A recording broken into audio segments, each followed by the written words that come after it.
All right. Hello, everybody, and welcome to another episode of Dental Disruptors Podcast. I am Jake Larson, your host, here with my co-host, Clint Berry, and our new friend, Dr. Miles Beckett. Thank you so much, Miles, for joining us. We are excited to get to know you a little bit better, get to know a little bit about Flossy, and highlight some new cool technology. So thanks for taking some time with us this morning.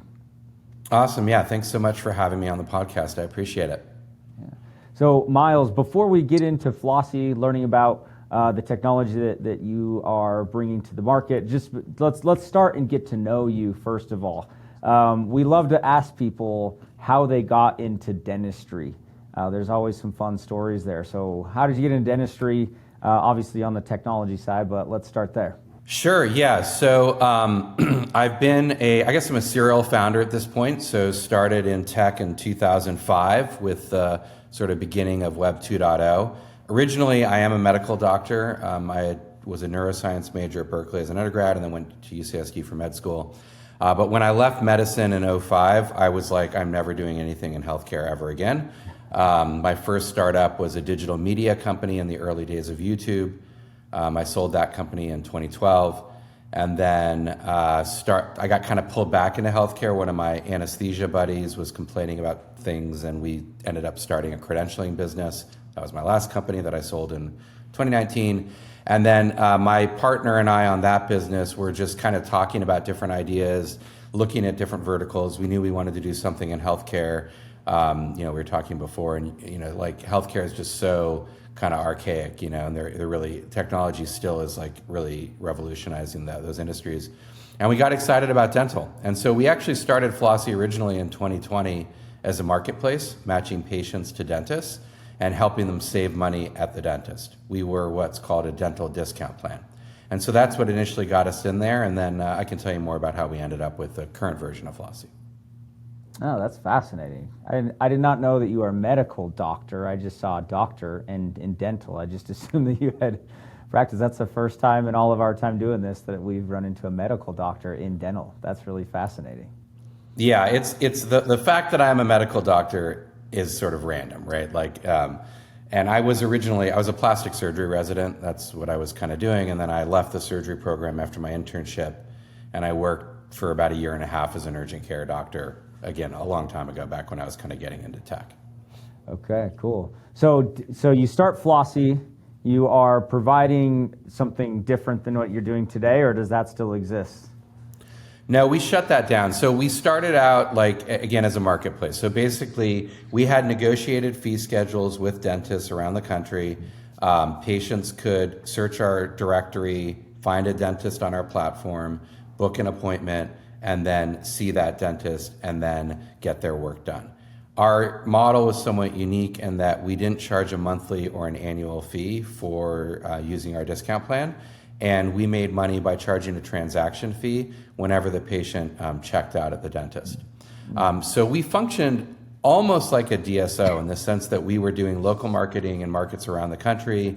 We were very concerned about getting patients to book with the dentist, show up, get their treatment done, come back, get work done. We had our own call center that we were running, et cetera. And so we had launched that business in 2020. We raised a bunch of money and sort of grew a bunch going into 21, like a lot of companies did. And then coming out of the crash in 22, we were basically fighting this almost impossible fight where we were trying to get to profitability, but simultaneously grow really fast, which with some companies you can do, but with a marketplace, it's pretty hard because you need to really burn a lot of cash to get to scale. So we had gotten really excited about AI when ChatGPT launched, and we were building and using a ton of internal tools with that business to optimize things, including starting to look at voice agents over the last year or two to try to make our call center more efficient. And we got super excited about voice. We built Fiona, and we decided to fully shut down that discount plan and move completely into this and pivot the business.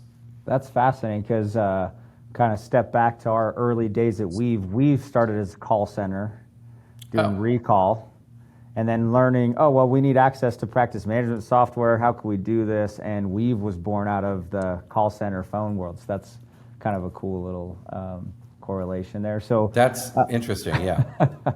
yeah. I mean, every So, business I've pivoted. So like, I don't know what that means about me or if that's just a normal startup thing, but We have two actually, so it's just the way it goes. I don't know. Till you find the product market fit and the product you like to build, I guess. yeah. yeah. Okay, cool. So you've now kind of fully focused on Fiona. So tell us Yes. about this AI tool that you have named Fiona. This is cool. Yeah, so we started with voice. I think that dentistry is an industry where a huge amount of patient engagement occurs over the phone. About 50% of dental appointments are still scheduled over the phone. People feel most comfortable, at least currently, calling their dentist. And also, if you think about 80% of phone calls that go to the dentist are scheduling related. And if you think about scheduling as a goal that you're trying to accomplish, it's kind of hard to do it with like web-based scheduling tools or over email or whatever. And if you look at scheduling just broadly, nobody's come up with a perfect way to like solve scheduling with digital technology. And the reason for that is because ultimately it's always a negotiation. Like that somebody schedules more full, the other person can't do this day, somebody moves something around. There's sort of a push and pull to it. And obviously with a business like a dental practice, it's a little bit easier because they have slots and they have availability and they have chairs and they're trying to meet that inbound demand, but that's not always the case. And so, voice just seemed very, very appropriate for dentistry, both for those two reasons. And so that's what we started with. So we built an AI receptionist for dental practices. She can answer the phone. She can schedule new patients. She can schedule, reschedule, cancel appointments for existing patients. She can answer any question about the practice that patient has. She also can do emergency triage for patients that are calling in with an emergent need, and sort of a variety of other functions as well. Miles, I have to ask. It seems like most of the AI companies that are doing like scheduling jump straight to voice. To me, I'm like, gosh, that is like such a harder thing to tackle than like say text messaging to start. Text messaging is asynchronous. It doesn't have to be so immediate and so low latency.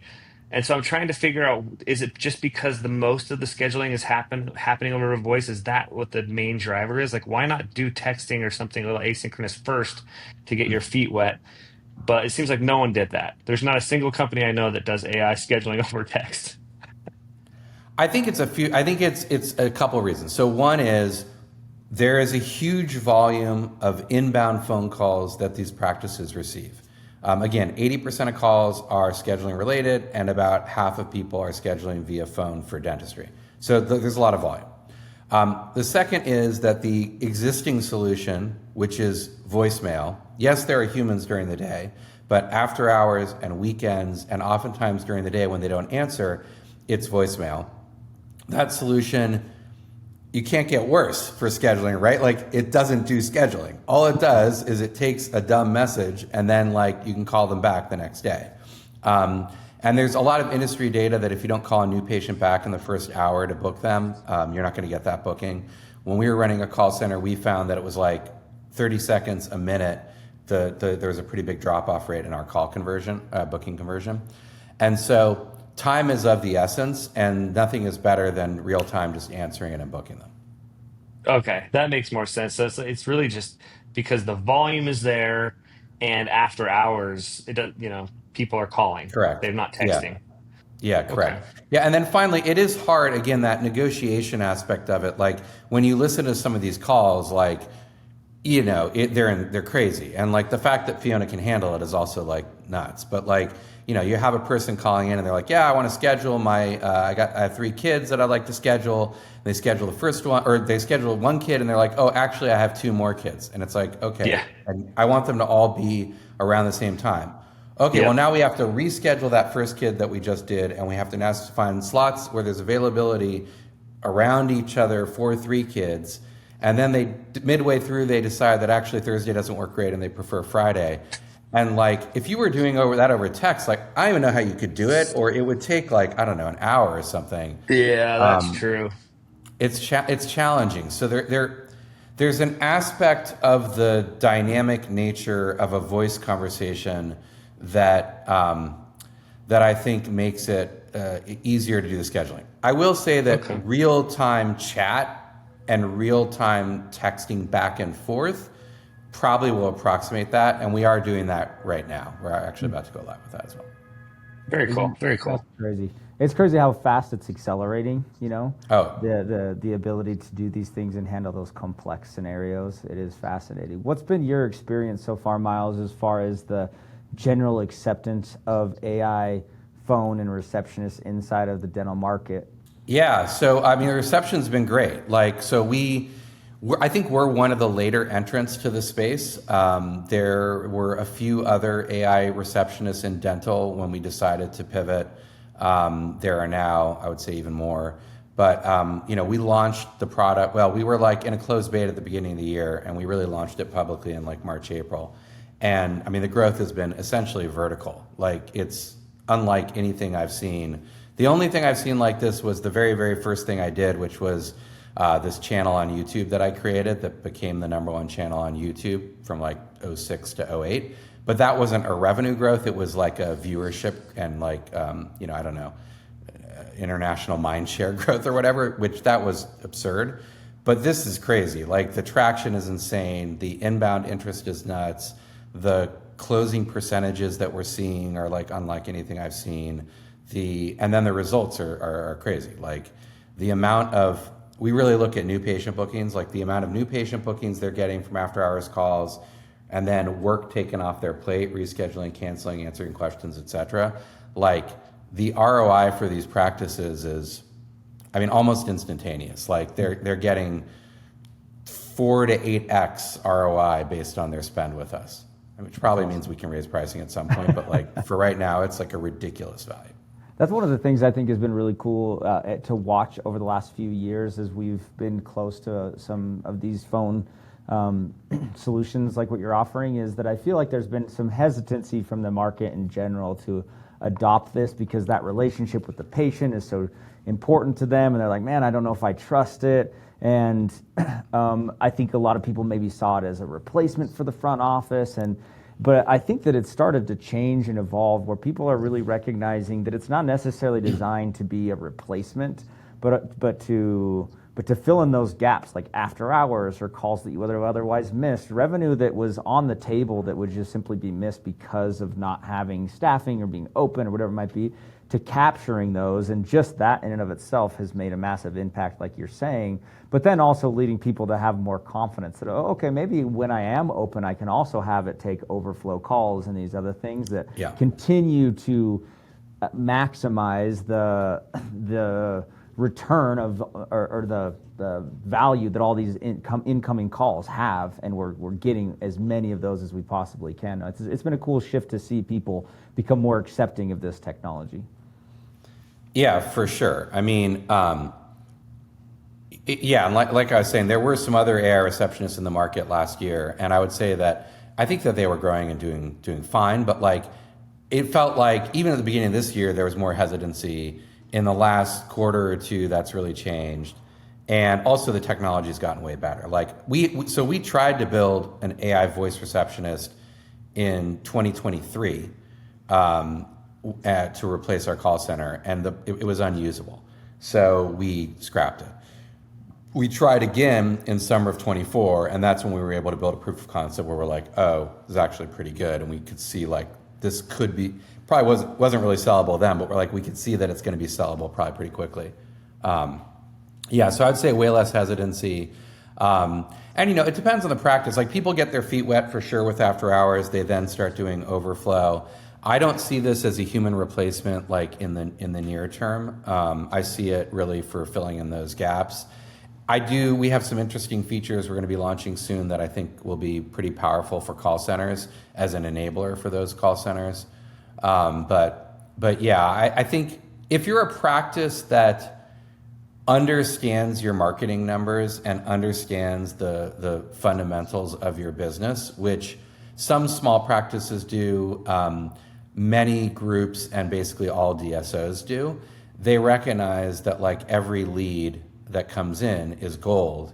And the marketing, the margins on the marketing spend is extremely thin in dental, which we know because we were doing it. And you have to be really good at taking all of your marketing inbound volume and converting that into new patients if you want to make the CAC ROAS and LTV work. Yeah, that makes sense. I have a couple of questions about the product. You just Sure. mentioned something about call centers. Are you allowed to talk about that, or is that something that you have to keep secret till you launch? You said there's something coming. I'm passionate about Yeah, call centers. yeah. I'll just say high level, you can think of it as like a co-pilot and so you can Okay, see where your brain goes with that, but it's kind of like a co-pilot that will help augment call centers. I love May it. make it so you don't need quite as many people, but there definitely will still be humans involved. Love it. And then the other thing is when I was looking at your website the other day, you have a section for payers. I was wondering Yeah, what that, but there's not like a lot of details on it. It's just kind of like a yeah. login. So I was like, what is this? We're not really doing much with payers right now. We have an insurance verification product as part of Fiona that we've been considering taking to payers, but we're not really doing that much. Okay. It's funny. So when we launched that version of our website, it came out of the pivot, and we were like, we're doing something in AI. We weren't sure totally what. We have this voice agent.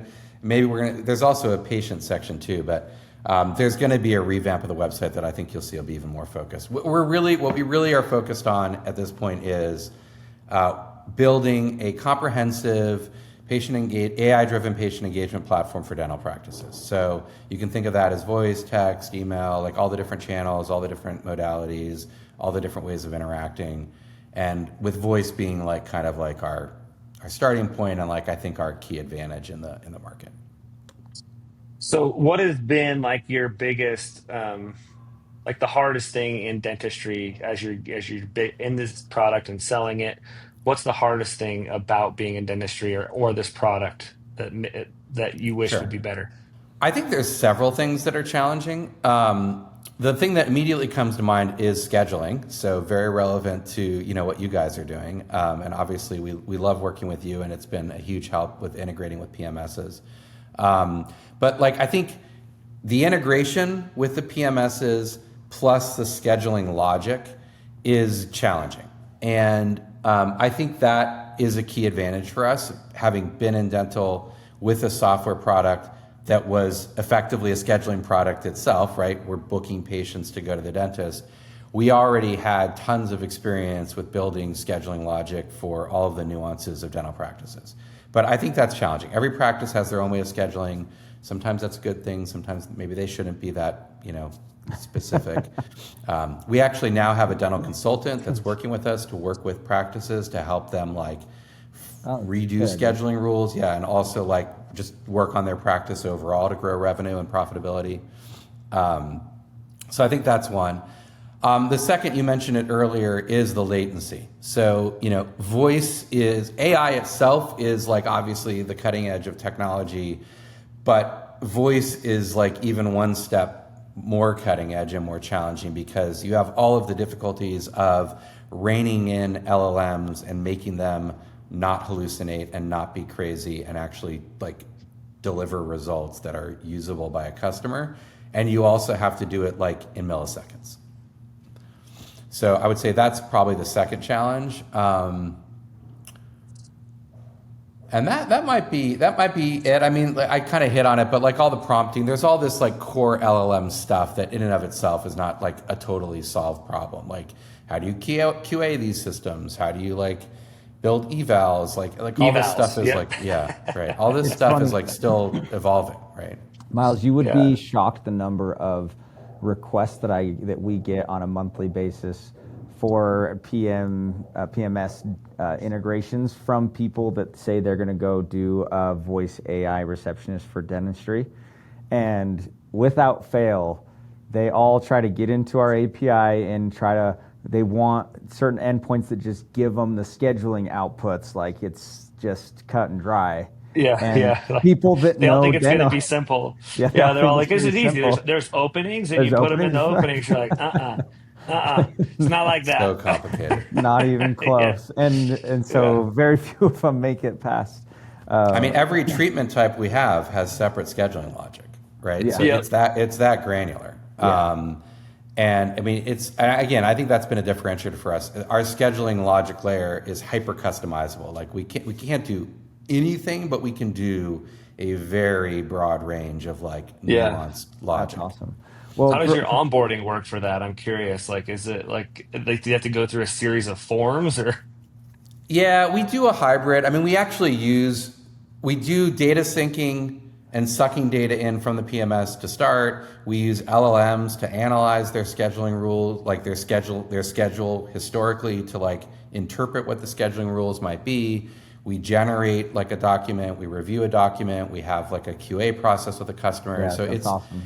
it's pretty involved, but we've gotten it now like to where it's a pretty well-oiled machine and like can be done fast. But yeah, it's not perfect, and I think I mean I don't think it ever will be. Like that's like one of our core competencies, you know. Yeah, that's amazing. Very cool. Well, I just want to encourage listeners that maybe work at DSOs, that are in DSOs. We have a lot of connections in that space and dentistry in general to just, you know, AI can be a scary thing. It is a word that we hear, or words that we hear a lot about having an AI strategy. What are you doing? You're going to get left behind, all these different things. And this, I just want to highlight what Miles has mentioned about filling in those gaps to begin with. Just those marketing dollars that you're spending, those opportunities that are there. We talk to a lot of AI companies like this, and it really, without fail, all of that technology is doing a fantastic job of filling those gaps and increasing the profitability of your practice with a fairly, you know, marginal ROI or investment, right? It's not like crazy expensive. So if you haven't looked into these, take a look at Flossy. Give Miles a call or text or whatever. So Miles, if you don't mind, what's the best way for people that want to learn more to be able to get a hold of you? Easiest way is probably going to flossy.com, or people can follow me on X. My handle is @mbeckett, Beckett. Yeah, those are probably the two best ways. Yeah, take a look, get a demo, and give it a try, right? I think that you'll be surprised with how far along these technologies have come if you looked at them before. So any final question for us, Clint? No, I mean, I think that, you know, the other thing I'd say is like not all of these AI receptionist companies are equal yet, right? And that sounds like from what I'm hearing from Miles, that they've come a long way and they understand dental scheduling, which is huge, right? I don't think you could ever go to a company that doesn't understand dental scheduling, or else it's just not going to work the way you want. And so it's refreshing to talk to someone that gets it, that gets how hard it is, and made that their core competency. So that gets me excited about Flossy. Really cool. Well, Miles, thank you so much for joining us. We really appreciate it. And yeah, we'll obviously keep in touch since we work together. For sure, absolutely. Yeah, no, like I said, we love working with you guys. Awesome. Thanks so much for having me. I appreciate it. Yeah, thanks, Miles.